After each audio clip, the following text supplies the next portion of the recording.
kuma in ba mutum ya saba training ba tun yanzu, sai wannan lokacin sai ya zo ya ba shi wahala.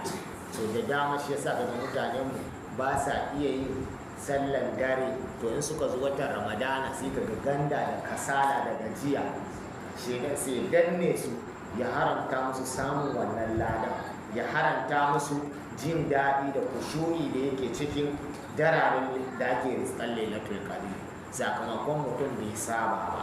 Amma da za mu dinga tashi lokaci bayan lokaci muna raya darare da ibada, da watan ramadana ya zo ba za ka ji ganda ba.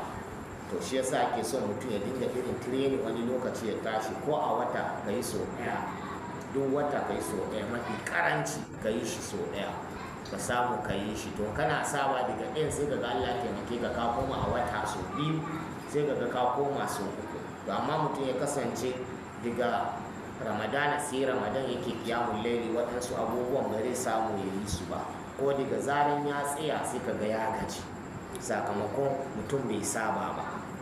Allah ya sa mu dace.